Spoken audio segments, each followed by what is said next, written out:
আসসালামু আলাইকুম। আজকের বাংলা নিউজে আপনাকে জানাচ্ছি স্বাগত। এখন শুনবেন সংবাদ শিরোনাম। আমাদের সংবাদটি যদি ভালো লাগে লাইক কমেন্ট শেয়ার দিয়ে জানিয়ে দিন আপনার মতামত। এবার জনগণই ভোট পাহারা দিবে জানিয়েছেন সালাউদ্দিন আহমদ। ভোট সুষ্ঠু না হলে বাতিল করা হবে, প্রধান উপদেষ্টার কাছে এমন ঘোষণা চাই জামায়াত। তারেক রহমানের সঙ্গে বৈঠকে ঐক্যের বার্তা পেলেন বিএনপির মনোনয়ন প্রত্যাশীরা। শুধু নির্বাচন কেন্দ্রিক পরিকল্পনা থাকলে সরকারের প্রতি মানুষের আস্থা থাকবে না জানিয়েছেন সার্জিস। গণ অভ্যুত্থান ছিল বৈষম্যের বিরুদ্ধে, তাই বিপ্লব, দ্বিতীয় স্বাধীনতা এগুলোর সবই ভুল জানিয়েছেন সিপিবির সাধারণ সম্পাদক। শান্তিপূর্ণভাবে ক্ষমতা হস্তান্তর এটা সবথেকে বড় সংকট জানিয়েছেন আক্তার হোসেন। নির্বাচনের প্রচারে ভীতিহীন পরিবেশ নিশ্চিতে সরকার কাজ করবে প্রত্যাশা জাতীয় পার্টির। চান্দিনায় জামায়াত প্রার্থীকে আওয়ামী লীগ দূষর আখ্যা দিয়ে মাইক্রোফোন কেড়ে নিলেন নেতা কর্মীরা। এবার জনগণই ভোট পাহারা দিবে জানিয়েছেন সালাউদ্দিন আহমদ। বিএনপির স্থায়ী কমিটির সদস্য সালাউদ্দিন আহমদ বলেন, জনগণ বহু বছর পর স্বাধীনভাবে ও উৎসব মুখর পরিবেশে ভোট দেওয়ার একটা সুযোগ পেতে যাচ্ছে। তাই এবার জনগণই সুষ্ঠু নির্বাচন নিশ্চিত করবে, জনগণই ভোট পাহারা দিবে। এক্ষেত্রে আইন শৃঙ্খলা রক্ষাকারী বাহিনীর ভূমিকা গণ্য হবে, মুখ্য হবে ভোটারদের ভূমিকা।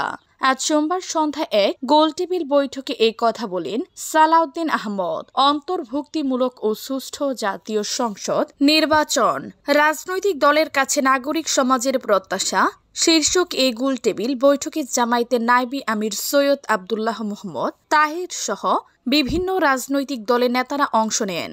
অ্যাকশন এইড বাংলাদেশ এবং প্রথম আলোর আয়োজনে এই গোলটেবিল বৈঠকটি হয় রাজধানীর কারওয়ান বাজারে প্রথম আলোর কার্যালয়ে। গোলটেবিল বৈঠকে সালাউদ্দিন আহমদ বলেন, অবশ্যই নির্বাচনে রাজনৈতিক দল ও জনগণই প্রধান অংশীজন। ভোট সুষ্ঠু না হলে বাতিল করা হবে, প্রধান উপদেষ্টার কাছে এমন ঘোষণা চাই জামায়াত। একাদশ সংসদ নির্বাচন সুষ্ঠু না হলে তা বাতিল করা হবে, প্রধান উপদেষ্টা অধ্যাপক মোহাম্মদ ইউনূসের কাছ থেকে এমন ঘোষণা চাইছে জামায়াত ইসলামী। সম্প্রতি প্রধান উপদেষ্টার সঙ্গে বৈঠকে দলের পক্ষ থেকে এই আহ্বান রাখা হয় বলে আজ সোমবার এক গোলটেবিল বৈঠকে জানান জামায়াতে ইসলামের নায়েবে আমির সৈয়দ আবদুল্লাহ মোহাম্মদ তাহের। অন্তর্ভুক্তিমূলক ও সুষ্ঠু জাতীয় সংসদ নির্বাচন রাজনৈতিক দলের কাছে নাগরিক সমাজের প্রত্যাশা শীর্ষক এই গোলটেবিল বৈঠকে বিএনপির স্থায়ী কমিটির সদস্য সালাউদ্দিন আহমদ সহ বিভিন্ন রাজনৈতিক দলের নেতারা অংশ নেন। অ্যাকশন এইড বাংলাদেশ এবং প্রথম আলোর আয়োজনে এই গোলটেবিল বৈঠকটি হয় বাংলাদেশের কারওয়ান বাজারে প্রথম আলোর কার্যালয়ে।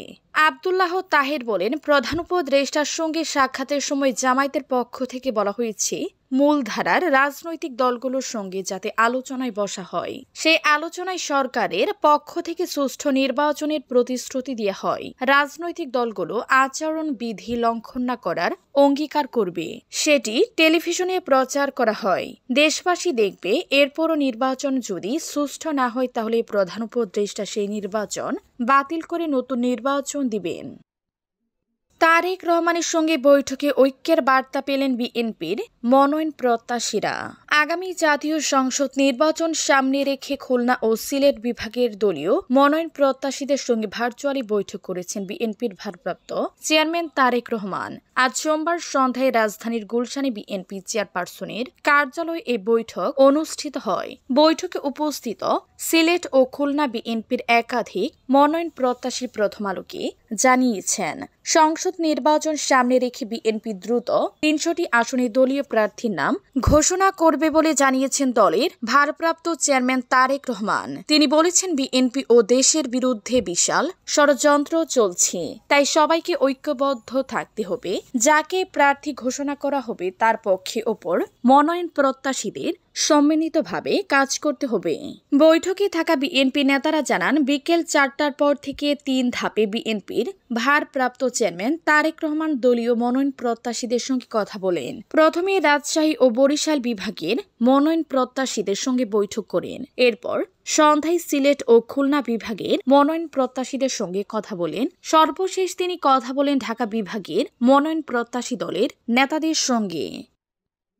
শুধু নির্বাচন কেন্দ্রিক পরিকল্পনা থাকলে সরকারের প্রতি মানুষের আস্থা থাকবে না, জানিয়েছেন সার্জিস।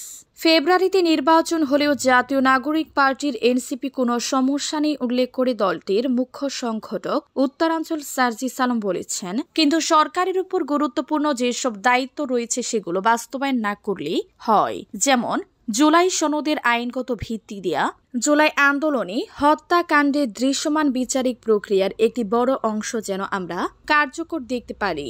এই বিষয়গুলো দেখানো এবং একটি সুষ্ঠু নির্বাচনের জন্য এই নির্বাচন কমিশন তাদের স্বাধীনতা, সক্রিয়তা বজায় রেখে নিরপেক্ষ থাকলে এবং তা প্রমাণ করতে পারলে নির্বাচনে এনসিপির সমস্যা নেই। কিন্তু অন্তর্বর্তীকালীন সরকার যদি শুধু নির্বাচন কেন্দ্রিক পরিকল্পনা করে, আমরা মনে করি বাংলাদেশের মানুষ তাদের উপর আস্থা রাখবে না। আজ সোমবার সন্ধ্যায় মানিকগঞ্জ এনসিপির সমন্বয় সভা শেষে সাংবাদিকদের প্রশ্নের জবাবে এ কথাগুলো বলেন সার্জিস। বলেন, জেলা শহরে সিটি ড্রিম কনভেনশন সেন্টারে এই সভার আয়োজন করে এনসিপির জেলা কমিটি। সার্জিস আলম বলেন, জুলাই সনদে যেসব বিষয় ঐক্যমত্য হয়েছে তার সংশ্লিষ্ট বিষয়। এই সংশ্লিষ্ট বিষয়গুলো আগামী 2-3 মাসের মধ্যে বাস্তবায়ন করা সম্ভব হবে। সেই সংস্কারগুলো দীর্ঘমেয়াদী, তা আগামী সংসদ নির্বাচনে যারা নির্বাচিত হবেন এবং অন্যান্য রাজনৈতিক দল জুলাই সনদে যারা স্বাক্ষর করেছে তাদের প্রতিশ্রুতি হবে ওই সনদে থাকা প্রতিটি দাবি ঐক্যবদ্ধভাবে আগামীর মেয়াদকালীন তারা বাস্তবায়ন করবে। গণ অভ্যুত্থান ছিল বৈষম্যের বিরুদ্ধে, তাই বিপ্লব, দ্বিতীয় স্বাধীনতা এগুলো সবই ভুল, জানিয়েছেন সিপিবির সাধারণ সম্পাদক। 24-এর গণ অভ্যুত্থান মূলত বৈষম্যের বিরুদ্ধে একটি গণ আন্দোলন ছিল বলে মনে করেন বাংলাদেশের কমিউনিস্ট পার্টির সিপিবি সাধারণ সম্পাদক আব্দুল্লাহ ফাক্কি। 24-এর গণ অভ্যুত্থান মূলত বৈষম্যের বিরুদ্ধে একটি গণ আন্দোলন ছিল বলে মনে করেন বাংলাদেশের কমিউনিস্ট পার্টির সিপিবি সাধারণ সম্পাদক আব্দুল্লাহ কাফি রতন। তিনি বলেছেন, সে কারণে এই অভ্যুত্থানকে বিপ্লব, দ্বিতীয় স্বাধীনতা বলা এগুলো সবই ভুল।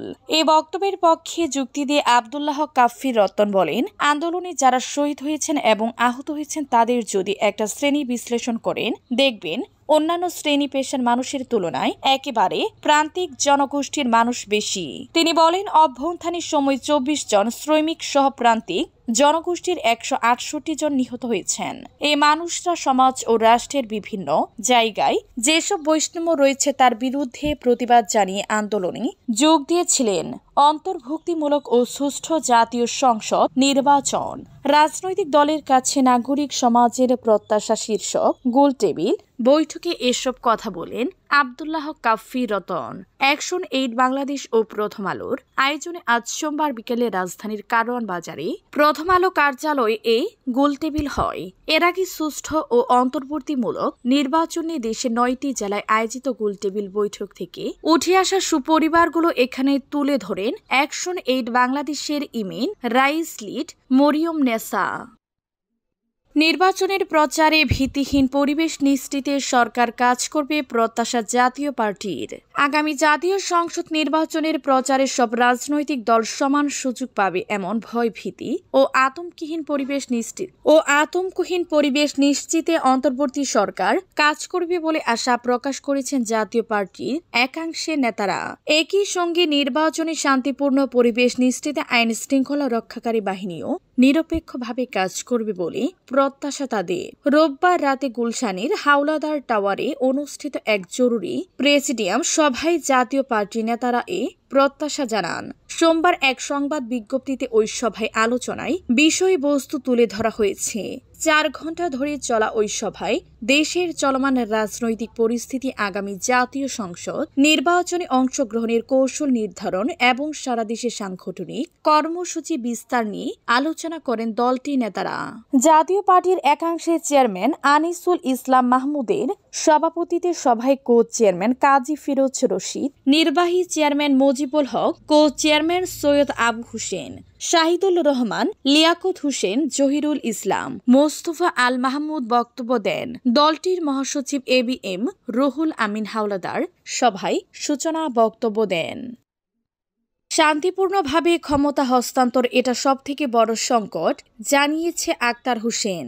বাংলাদেশে যারা ক্ষমতায় এসেছেন তারাই নিজেদের ক্ষমতাকে পাকাপোক্ত করতে চেষ্টা করেছেন বলে মন্তব্য করেছেন জাতীয় নাগরিক পার্টির NCP সদস্য সচিব আক্তার হোসেন। তিনি বলেন, বাংলাদেশে শান্তিপূর্ণভাবে ক্ষমতা হস্তান্তর এটা সবথেকে বড় সংকট। এই সংকট সমাধানের জন্য NCP জাতীয় ঐক্যমত্য কমিশনে মৌলিক সংস্কারের রূপরেখায় শান্তিপূর্ণভাবে ক্ষমতা হস্তান্তরের প্রক্রিয়া উপস্থাপন করেছে বলেও জানান তিনি। অন্তর্ভুক্তিমূলক ও সুষ্ঠু জাতীয় সংসদ নির্বাচন রাজনৈতিক দলের কাছে নাগরিক সমাজের প্রত্যাশা। শীর্ষ গোলটেবিল বৈঠকে কথা বলেন আক্তার হোসেন। অ্যাকশন এইড বাংলাদেশ ও প্রথম আলোর আয়োজনে আজ সোমবার বিকেলে রাজধানীর কারওয়ান বাজারে প্রথম আলোর কার্যালয়ে গোলটেবিল অনুষ্ঠিত হয়। এর আগে দেশের 9টি জেলায় অনুষ্ঠিত গোলটেবিল বৈঠকের প্রান্ত সুপারিশ তুলে ধরে action aid Bangladesh, women rights lead Mariam Nesa. চান্দিনায় জামায়াত প্রার্থীকে আওয়ামী দোসর আখ্যা দিয়ে মাইক্রোফোন কেড়ে নিলেন নেতাকর্মীরা। কুমিল্লার চান্দিনায় জামায়াতে ইসলামের কুমিল্লা উত্তর জেলা শাখা আয়োজিত গণমিছিলে দুই পক্ষের মধ্যে হাতাহাতি ও পাল্টাপাল্টি ধাওয়ার ঘটনা ঘটেছে। সেখানে কুমিল্লা 7 চান্দিনা আসনে জামায়াতের মনোনীত প্রার্থীকে নিয়ে ক্ষোভ প্রকাশ করতে দেখা গেছে দলের একটি পক্ষকে। তাদের ভাষ্য, যাকে মনোনয়ন দেয়া হয়েছে তিনি বিগত সময়ে আওয়ামী লীগের সঙ্গে আঁতাত করেছেন। তবে জামায়াতের প্রার্থীর দাবি তিনি আওয়ামী লীগের সঙ্গে আপোষ করেনি। সোমবার সকালে ঢাকা চট্টগ্রাম মহাসড়কের চান্দিনা বাস স্টেশন এলাকায় এই ঘটনা ঘটে। কেন্দ্রীয় কর্মসূচির অংশ হিসেবে 5 দফা দাবিতে এই গণমিছিলের আয়োজন করা হয়। হাতাহাতি ও ধস্তাধস্তিতে অবশ্য কোনো নেতাকর্মীর গুরুতর আহত হওয়ার খবর পাওয়া যায়নি।